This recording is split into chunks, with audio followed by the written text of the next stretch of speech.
Sebuah kisah karya terbaik anak bangsa Indonesia bertutur tentang perjalanan kehidupan anak manusia di zaman kerajaan Tanah Jawa melalui sentuhan sejarah dan fiksi yang nyaris sempurna.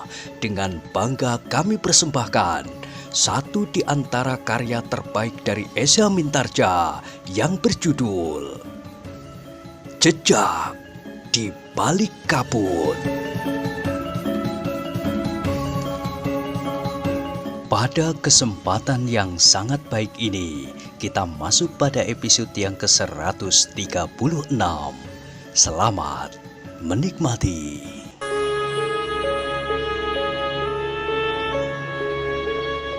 Pada episode sebelumnya telah diceritakan dalam pada itu, dipajang atas pembicaraan antara Ki Waskita, Ki Tumenggung Yudatama serta Ki Gede Pemanahan, maka Nyi Tumenggung Sarpa Piwada diperkenankan untuk menemui Ki Tumenggung di bilik tahanannya. Maka dibiarkan saja Nyi Tumenggung oleh prajurit yang dipimpin oleh Ki Tumenggung Yudatama itu untuk menemui Ki Tumenggung. Ternyata kedatangan Nyi Tumenggung tidak menyejukkan hati Ki Tumenggung. Demikian Nyi Tumenggung duduk bersama Ki Tumenggung. Ki Tumenggung itu sudah berkata dengan kata-kata tajam. "Kau masih akan menjadi alat untuk menjebakku." Nyi Tumenggung menarik nafas dalam-dalam. Dengan nada rendah ia pun berkata, "Sudah terlalu lama kita tidak bertemu, Kakang." "Untuk apa?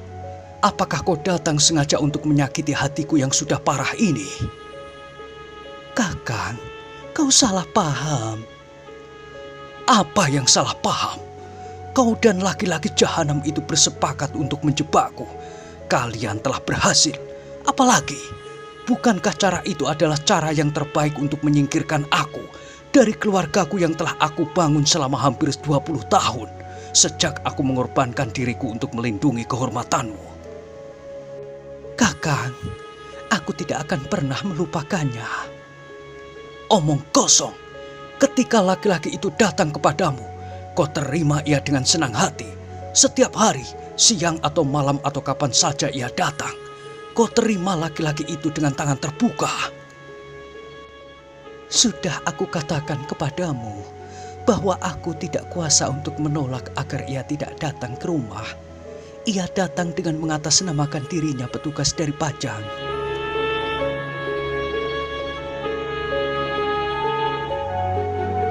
Ki Tumenggung Sarpa Piwada tertawa, tetapi betapa pahitnya. Katanya,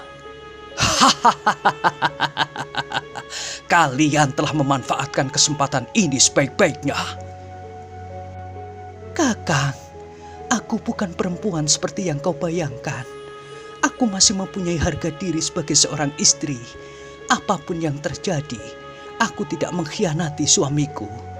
Laki-laki itu memang datang setiap hari, kadang-kadang siang dan kadang-kadang malam. Tetapi ia tidak menyentuh pintu rumah kita. Laki-laki itu selalu berada di serambi kandang atau di serambi lumbung." Ki Tumenggung memandang mata istrinya yang basah itu. Ia melihat kesungguhan di mata istrinya yang redup itu. Tetapi perasaannya masih saja selalu digoyahkan oleh peristiwa yang terjadi sebelum ia menikah dengan istrinya itu yang pada waktu itu sudah mengandung.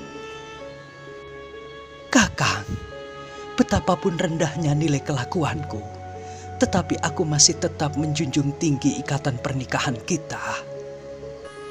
Ki Tumenggung termangu-mangu sejenak. Selama perempuan itu menjadi istrinya, ia memang belum pernah menyimpang dari sikap seorang istri yang setia. Persoalan yang sering timbul di dalam keluarganya hanyalah persoalan Paksi Pamekasan, apalagi sejak ia memerintahkan Paksi mencari cincin kerajaan yang hilang itu. Maka istrinya kadang-kadang memang menentang sikapnya, tetapi tidak pernah terjadi pengkhianatan atas hubungannya sebagai suami istri. Tetapi laki-laki jahanam itu mempunyai hubungan khusus dengan istriku. berkata Ki Tumenggung Sarpa Piwada di dalam hatinya.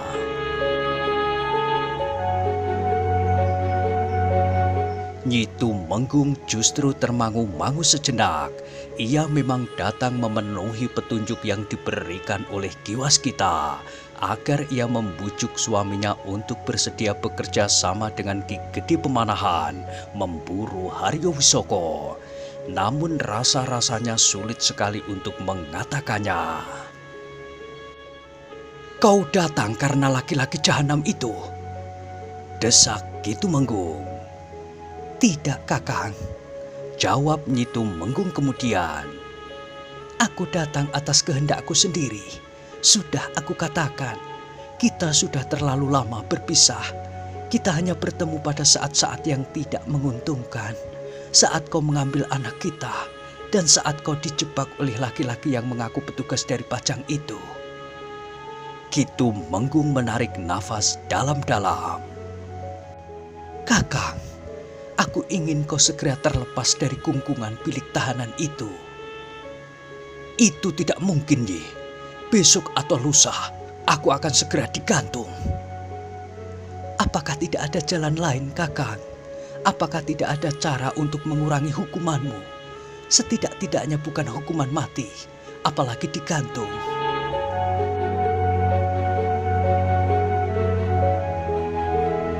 "Buat apa aku mencari kemungkinan lain? Bukankah sudah sepantasnya jika seorang yang dianggap berkhianat itu digantung di alun-alun?" "Kakang," suara Nyi Tumenggung melemah, "aku ingin pada suatu saat Kakang pulang." Dahi Ki Tumenggung berkerut. Ternyata jantungnya tersentuh juga, apalagi ketika ia melihat mata Nyi Tumenggung menjadi basah.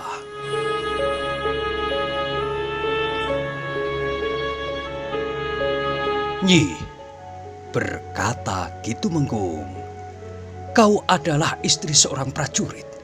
Kau harus tabah menghadapi apapun yang terjadi atas diri suamimu.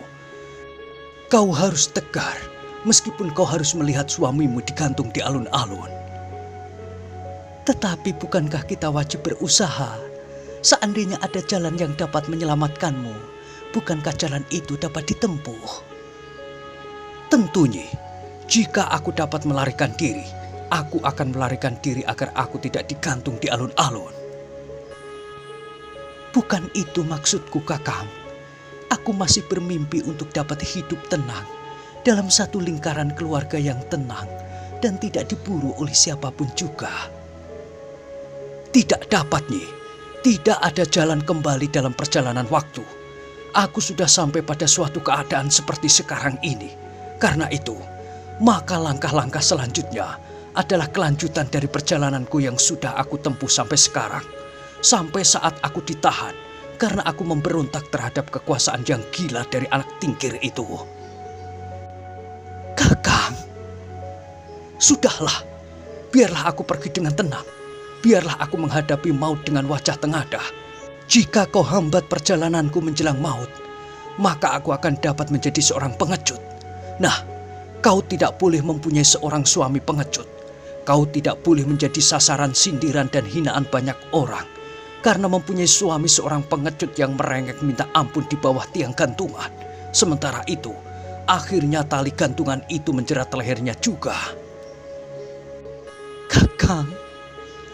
Nyi Tumenggung hanya dapat menangis. Mulutnya tidak dapat terbuka ketika ia berniat untuk mengatakan sebagaimana dipesankan oleh Ki Waskita agar suaminya bersedia bekerja bersama dengan Ki Gede Pemanahan. "Jika aku mengatakannya juga," berkata Nyi Tumenggung di dalam hatinya, "Kakang Tumenggung tentu akan dapat menangkapnya bahwa aku datang untuk membujuknya. Jika demikian, maka hubungan untuk seterusnya tentu akan terputus." Karena itu, maka Nyi Tumenggung memilih untuk tidak mengatakannya. Ia masih berpengharapan bahwa ia masih akan mempunyai kesempatan lagi. Beberapa saat Nyi Tumenggung terisak, seorang prajurit kemudian datang kepadanya sambil berkata, "Maaf Nyi, sudah waktunya Nyi Tumenggung meninggalkan tempat ini." Nyi Tumenggung mengusap matanya, katanya, "Aku akan datang lagi, Kakang. Aku harap Kakang menemukan jalan terbaik untuk menghindarkan diri dari tiang gantungan." "Tiang gantungan tidak menakutkan bagiku, Nyi. Justru di sanalah aku akan mendapat tempat terhormat. Mungkin pada waktu dekat, namaku akan direndahkan. Mungkin disuruhkan ke dalam lumpur oleh Ki Gede Pemanahan. Tetapi tunggu sampai saatnya Pajang runtuh. Setiap orang akan menyebut namaku. Jika Haryo Wisoko pada suatu ketika berkuasa, maka namaku akan dicantumkan dalam jajaran nama-nama pahlawan yang menjadi salah satu pilar penyangga kejayaannya." Ketika Nyi Tumenggung memandang wajah suaminya, dilihatnya senyum yang menghiasi bibirnya. Karena itu maka Nyi Tumenggung pun mencoba untuk tersenyum pula. "Aku minta diri, Kakang." "Hati-hatilah dengan anak perempuanmu itu, Nyi." "Iya, Kakang." Sejenak kemudian, maka Nyi Tumenggung pun telah meninggalkan Ki Tumenggung di dalam bilik tahanannya. Ia tidak sampai hati untuk mengusik mimpi suaminya bahwa ia akan menjadi seorang pahlawan.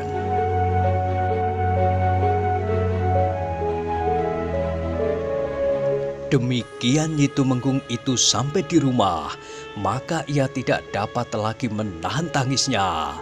Anak perempuannya pun mendekatinya sambil berdesis, "Ibu."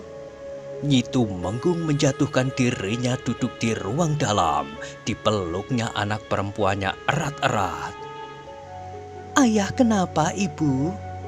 bertanya anak itu, karena ia tahu bahwa ibunya pergi mengunjungi ayahnya. "Ayahmu tidak apa-apa, Ger." "Kenapa Ibu menangis?" "Ayahmu belum boleh pulang." "Kenapa para prajurit Pajang itu tidak membiarkan ayah pulang?" "Pada saatnya ayahmu akan pulang." Anak perempuan itu tidak bertanya lagi, tetapi matanya pun ikut menjadi basah karenanya.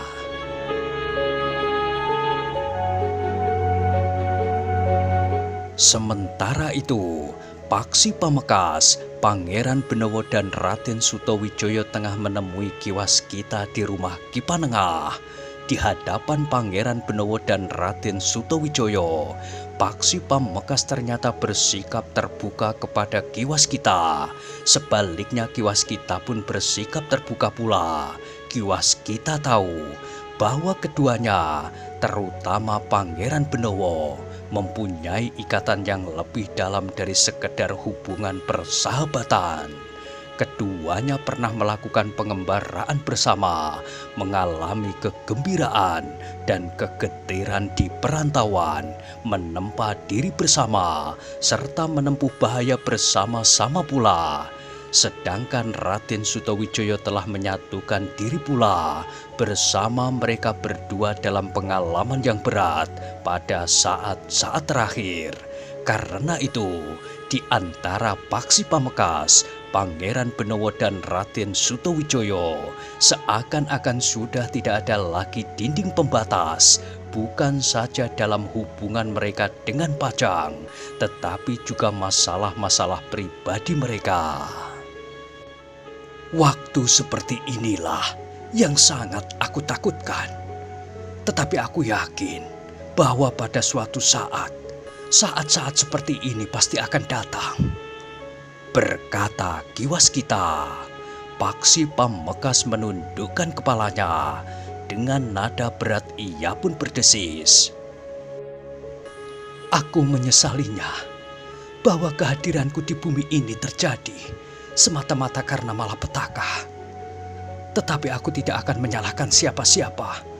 Pada tingkat kepasrahan tertinggi, aku mempunyai keyakinan bahwa aku memang harus hadir di dunia ini sebagai makhluk ciptaan dari Yang Maha Agung. Aku mengerti perasaanmu, Paksi, berkata Ki Waskita. Jika kau masih menghargai keberadaanku dan pada perjalanan hidupmu, aku ingin menasihatkan kepadamu agar kau menempatkan diri pada peredaran waktu menyongsong masa depanmu. Bukan berarti bahwa kau tidak boleh berpaling untuk melihat masa lampau atau bercermin di wajah air bening untuk melihat kekinian. Tetapi, mau tidak mau, kau akan berkisar bersama waktu ke masa depanmu. Paksi Pamekasan masih menundukkan kepalanya, sedangkan Ki Waskita berkata selanjutnya, Aku tahu bahwa sejak masa kanak-kanakmu, kau harus mengalami perlakuan yang tidak sewajarnya dari seorang yang kau kenal sebagai ayahmu. Bahkan puncak dari perlakuan yang tidak wajar itu adalah perintahnya kepadamu untuk mencari cincin kerajaan yang hilang pada saat kau berumur 17 tahun. Tetapi, kau sekarang tidak lagi berada pada masa seperti berumur 17 tahun lagi. Paksi Pamekasan menarik nafas dalam-dalam. Namun satu hal yang sejak lebih dari 17 tahun tersimpan di dalam hatiku adalah keinginanku untuk minta maaf kepadamu, berkata Ki Waskita dengan nada berat dan dalam. Paksi Pamekasan mengangkat wajahnya sejenak. Dipandanginya wajah Ki Waskita sekilas. Ia sempat melihat wajah yang sayu itu seakan-akan menjadi jauh lebih tua dari kemarin saat terakhir ia melihatnya. Mulut Paksi Pamekasan bergerak-gerak, tetapi tidak sepatah kata pun yang keluar dari mulutnya.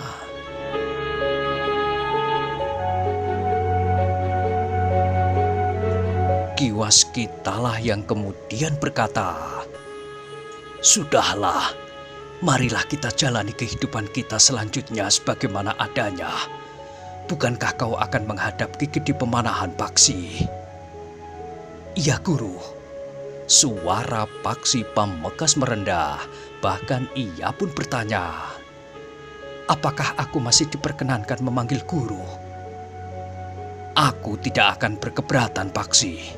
Aku tahu bahwa hubungan di antara kita tidak akan dapat berubah dengan serta-merta. Paksi Pamekasan terdiam, sementara Pangeran Benowo yang sama sekali tidak mencampuri pembicaraan antara Paksi Pamekasan dengan Ki Waskita sebagaimana Raden Sutawijaya itu pun berkata, Kami ingin minta izin kepada Paman Pemanahan. Apakah kami dapat mencari adik laki-laki Paksi menurut cara kami sendiri? Ki Waskita mengangguk-angguk. Dengan nada berat Paksi Pamekasan pun bertanya kepada Ki Waskita, Bukankah guru tidak berkeberatan? Tidak, sama sekali tidak, Paksi.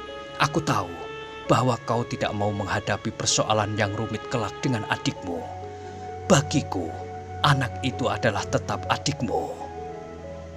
Paksi Pamekasan mengangguk kecil, sementara itu Raden Sutawijaya pun berkata, Mudah-mudahan ayah tidak berkeberatan, asal kami tidak mengacaukan rancangan yang sudah disusun oleh ayah.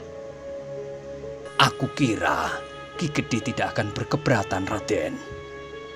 Ketiganya pun kemudian minta diri. Sebelum mereka meninggalkan Ki Waskita, Pangeran Benowo pun berpesan, Kami akan selalu menghubungi Ki Waskita di tempat ini. Jika Ki Waskita mendapat keterangan tentang anak itu, kami minta Ki Waskita memberitahukan kepada kami. Baik, Pangeran. Hampir setiap malam aku ada di sini, kecuali jika Ki Gede Pemanahan memanggil, karena ada petunjuk-petunjuk penting.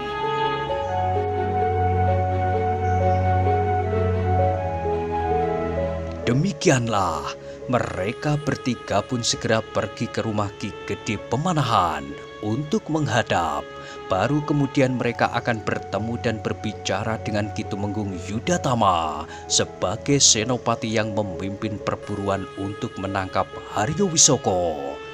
Meskipun Haryo Wisoko sendiri belum tertangkap, tetapi bahwa salah seorang kepercayaannya, Ki Tumenggung Sarpa Biwada dapat tertangkap, sudah merupakan hasil yang selalu dibicarakan oleh rakyat Pajang. Mereka menganggap bahwa Ki Tumenggung Yudatama memiliki kelebihan dari para pemimpin dari pasukan yang memburu Haryo Wisoko, karena tidak seorang pun di antara para pemimpin pengikut Haryo Wisoko yang tertangkap. Ketika Paksi Pamekasan mengajukan permohonan kepada Ki Gede Pemanahan untuk mencari adiknya di sela-sela usaha Ki Tumenggung Yudatama memburu Haryo Wisoko, Ki Gede sama sekali tidak berkeberatan, apalagi kedatangan Paksi Pamekasan disertai oleh anak Ki Gede itu sendiri, Raden Sutowijoyo serta Pangeran Benowo. Namun Ki Gede Pemanahan juga memerintahkan kepada mereka untuk menghadap Ki Tumenggung Yudatama.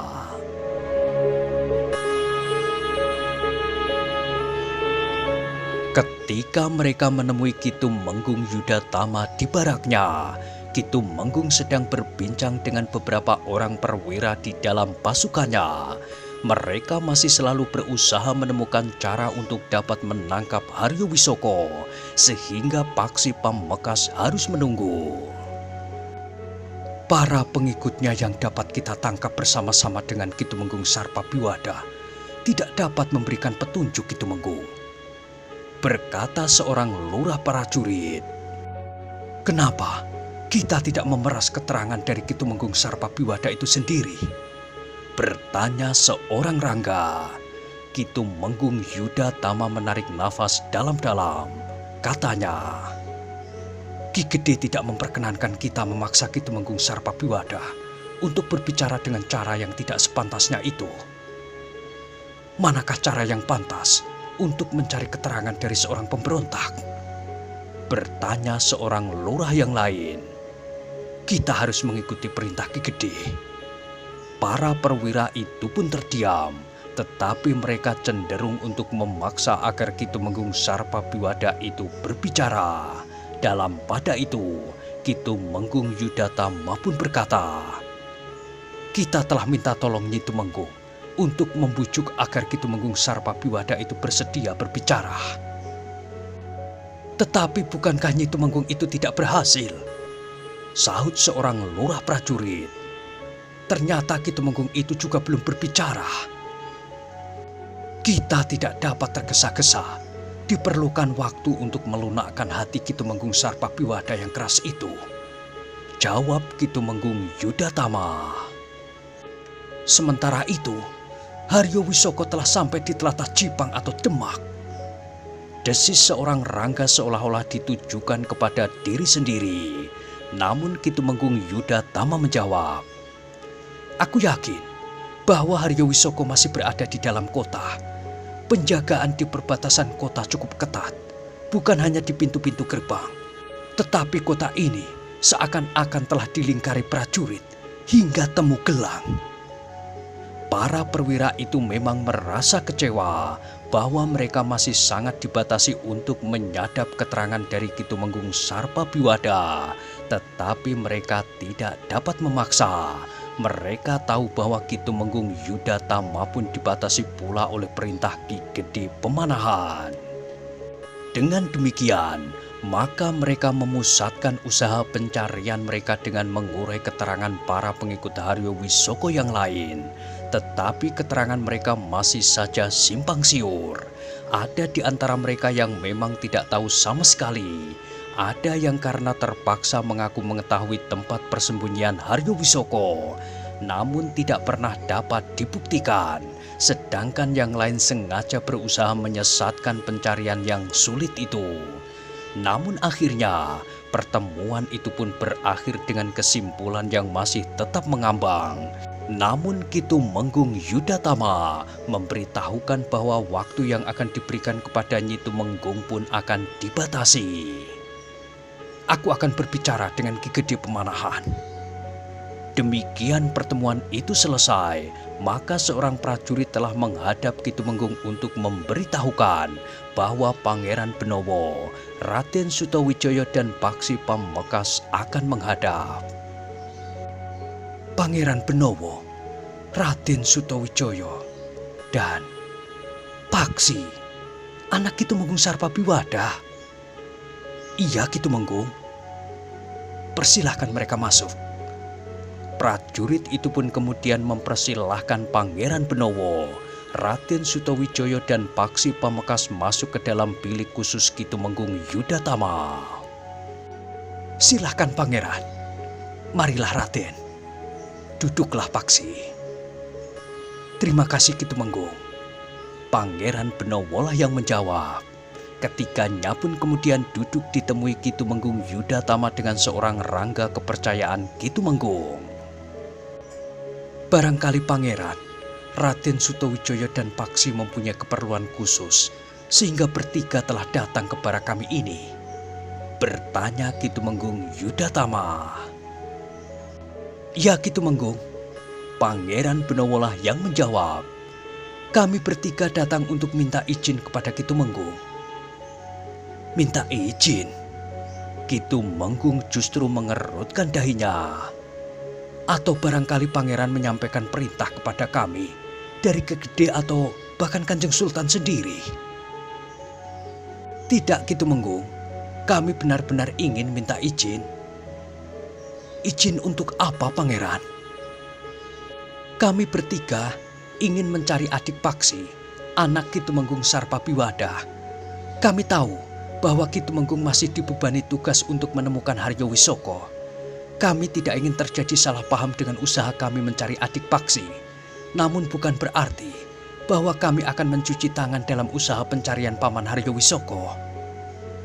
Ki Tumenggung Yudatama itu menarik nafas dalam-dalam. Dengan dahi yang berkerut-kerut ia pun bertanya. Kenapa Pangeran, Raden Sutawijaya dan Paksi harus turun sendiri? Bukankah para prajurit tentu juga akan menangkapnya jika mereka bertemu atau melihat adik Paksi itu?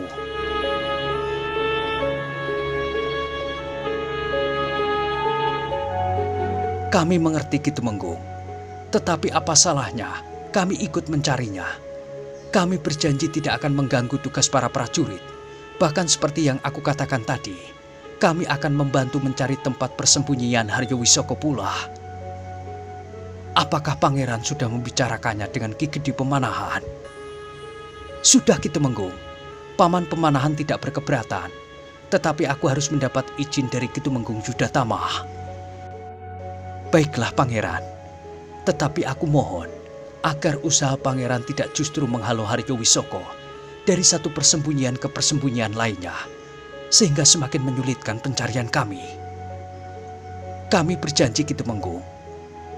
Baiklah, jika Ki Gede sudah mengizinkan dan jika Pangeran, Raden Sutawijaya dan Paksi berjanji untuk tidak mengganggu tugas-tugas kami, tetapi justru akan membantu, aku tidak berkeberatan.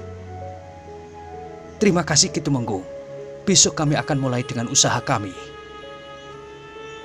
Tetapi, jika Paksi tidak berkeberatan, aku ingin bertanya, jika adik Paksi itu dapat tertangkap, apa yang akan kau lakukan selanjutnya? Aku ingin menyelamatkannya Ki Tumenggung, jawab Paksi Pamekasan. Ki Tumenggung mengangguk-angguk, katanya, aku dukung niatmu, tetapi pekerjaan itu bukan pekerjaan yang ringan. Aku sadar itu Ki Tumenggung. Terus terang, kami ingin menemukan adikku itu lebih dahulu dari para prajurit. Aku tidak yakin bahwa para prajurit itu akan memperlakukan adikku sebagaimana akan kami lakukan. Jika anak itu disuruhkan ke dalam bilik tahanan bersama-sama para pemberontak itu, maka jiwanya seakan-akan justru ditempa oleh lingkungannya untuk menjadi seorang pemberontak yang gigih. Tetapi di tangan kami masih mengharap bahwa adikku akan berpaling dari pemberontakan itu dan dapat hidup wajar sebagaimana kawula pajang yang baik. Ki Tumenggung Yudatama mengangguk-angguk, katanya, baiklah, aku izinkan kau membawa adikmu itu. Tetapi orang lain yang dapat kau tangkap bersamanya harus kau serahkan kepadaku. Baik Kitumenggung. Jika dalam usahamu menemukan adikmu, kau bertemu dengan pasukan yang kuat, sebagaimana pada saat kami menangkap Kitumenggung Sarpabiwada, jangan segan-segan menghubungi kami. Kami akan segera datang membantu. Ya Kitumenggung, kami akan mengingatnya. Mudah-mudahan kau berhasil, Paksi, berkata Kitumenggung kemudian. Lalu katanya kepada Pangeran Benowo dan Raden Sutawijaya, aku mohon Pangeran dan Raden Sutawijaya tidak terlalu dalam memasuki lingkungan yang berbahaya. Baik Kitumenggung, jawab Raden Sutawijaya.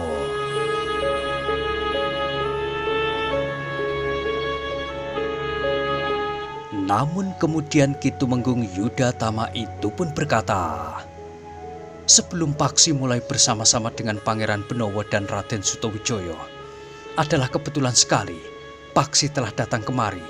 Seandainya kau tidak datang kemari, Paksi, aku mungkin yang akan mencarimu. Ada apa Kitumenggung? Bertanya Paksi Pamekasan. Sudah sejak kemarin, Kitumenggung Sarpabiwada mengatakan ingin bertemu dengan kau. Ingin bertemu dengan aku? Bertanya Paksi Pamekasan. Iya, keinginannya itu dikatakannya kepada para prajurit yang bertugas menjaganya. Jika diperkenankan, aku ingin menemuinya, berkata Paksi Pamekasan kemudian. Aku tidak berkeberatan, Paksi. Marilah, aku antar kau menemui ayahmu itu. Terima kasih Kitumenggung. Terserah kepada Pangeran Benowo dan Raden Sutawijaya, apakah Pangeran dan Raden Sutawijaya akan pergi bersama Paksi menemui Kitumenggung atau tidak? Aku akan pergi bersamanya, berkata Pangeran Benowo itu. Aku juga, sahut Raden Sutawijaya. Baiklah, marilah kita temui Kitumenggung Sarpabiwada di dalam bilik tahanannya.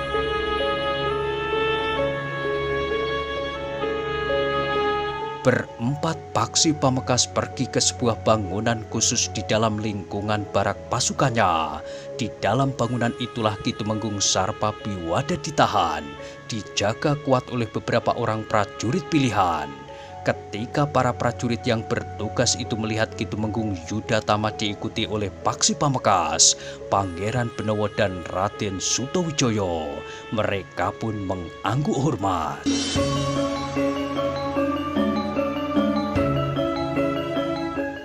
Nah, bagaimanakah kisah selanjutnya? Silahkan ikuti terus kisah Jejak di Balik Kabut pada episode berikutnya. Sampai jumpa.